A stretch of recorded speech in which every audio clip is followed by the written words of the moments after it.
Save point 4. A note from the author. I'm excited you're here. This book is getting even more epic, and we meet some new characters in this batch. Save point 4. Loading. Adding new characters. 100% complete. Rosabella. What's the trade? I snap. I don't know where I am or what's going on, but I know about bargains. Negotiations. It's how I survive in the world of online gaming, and having been making it through high school. I give you this, you give me that, I do this for you, you owe me one. And I'm a hard trade driver. I don't even let the few friends I have get off easy. But Dad's involved here, his life. It makes me feel shaky and off balance, like the ground is wobbling and I could fall into a vat of lava with any tenuous wrong step. I draw in a trembling breath, attempting to hide my unease behind steel eyes. The gray-haired man looks me over with an impressed, lifted eyebrow.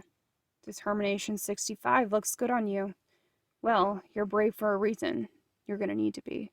Your dad's been taken into high-security prison custody for his crime.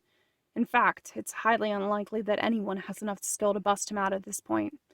Except for this squad of sexy individuals in front of you. I clamp down on my teeth, outreach stinging at my eyes and the back of my throat. You just lied to me about killing him? We couldn't have you run, interrupts the pink-haired girl, shaking her hair out over the collar of her body armor, like she's more interested in it than this conversation. I technically didn't lie about the killing part, the gray-haired man notes quickly, bringing up a finger. He's been scheduled for execution in 7 days. Execution? I balk, my head crashing in dizzying circles. 7 days? A week to save him? I can figure this out. I can do this. How is that legal? The words fall out of my mouth, tripping. I'll get a lawyer. There's no lawyers in the game. What do you think this is, Phoenix Wright? Pink-haired girl scoffs, studying her nails this time. I have to think. I have to act. But what can I do? You can get him out. You're sure? My voice shakes. I can't hide it anymore. My whole body is shaking, trembling at the thought of losing Dad. He's been there for my whole life. If he just disappeared, my entire universe, any kind of stability in my life might too. What would I do without him? We can save his life if you choose to, the gray-haired man replies grimly. If I choose to? What kind of messed up gimmick is this? Of course I choose to. I can't let him die. Choose what? I narrow my eyes. My voice is desperate. To help us. I'm listening. It's almost a habit to say the words. Something finally familiar on my tongue in this strange situation. Something giving me a semblance of control even as I'm flailing. They are the words I always type in the game chats online when someone approaches me with a trade. I'm always open, always willing to at least hear them. It should be the same in this case. Someone destroyed our town. The man's eyes are intense and crinkled with sudden, tangible pain. Pink-haired girl snaps her gums, shifting her weight on her feet at his elbow. You really aren't going to take this minute to tell her who? Is it just me, or does she look royally pissed? We need to fix it, the man continues, waving her off like a fly, and continuing to look directly at me. You help us fix it, and we'll get your... He paused, blinking, suddenly, as though he has something in his eye. Father, out of prison, safe before his execution day. I swear it. I think it over, tapping my foot on the ground like all the nervous energy in me has filtered to my ankles. I can fix your town in a week? I asked skeptically. What do you want me to do? Plant flowers? Paint fences? I know how obnoxious and sarcastic my tone is, but I'm just having a hard time processing the weight of this trade. This isn't funny.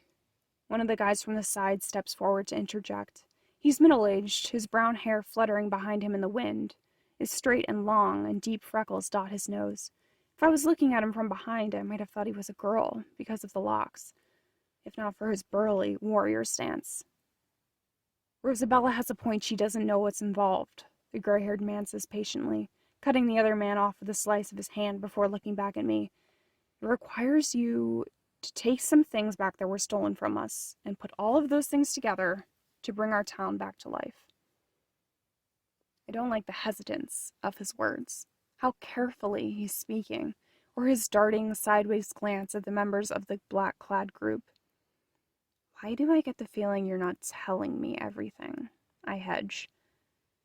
The pink-haired girl throws both hands on her hips. Do you want to save your dad or not? Of course. Then take the deal, she gripes. We're good on our end. Rainer there can open a steel shed door with one pinky finger.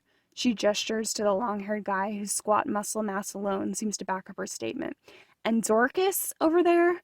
Dormouse. The nerdy, sickly-looking beanpole of a kid with dark hair who she's pointing at corrects swiftly. Not my fault you chose a shitty nickname from Alice in fucking Wonderland, the girl barks back. But he can hack into any electric grid, key code, or computer system faster than you can sneeze. He's a heck of a cipher whiz, too. Go on any longer about him and he'll get a crush, cues the tough guy she's called Rainer, feigning softness. The nerd shoves him in the shoulder, but he wasn't able to even budge the guy. They seem friendly with each other. Can I trust them? Their leader, the gray-haired one, appears the most trustworthy. And do I really have any other choice here? It's them or Dad will die. They could be lying, but it's probably unlikely. You'll get my dad out of prison before they execute him? Safely? My voice wavers like my decision. Sure, kid. Piece of cake. The peppered hair one nods. One more condition, I growl, feeling that for 1 second like they might listen to me. You tell me why this isn't my street and why you're all dressed up like you're straight out of Comic-Con 2014. The pink-haired girl laughs at that, a yapping, high-pitched snort. Oh, damn, she shrieks. She's good. She claps me on the shoulder.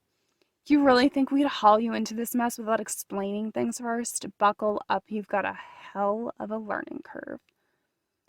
She needs to shake on it first. The hulky guy, Rainer, spits, shoving forward again with a sense of urgency written in the lines of his face. It's kind of intense.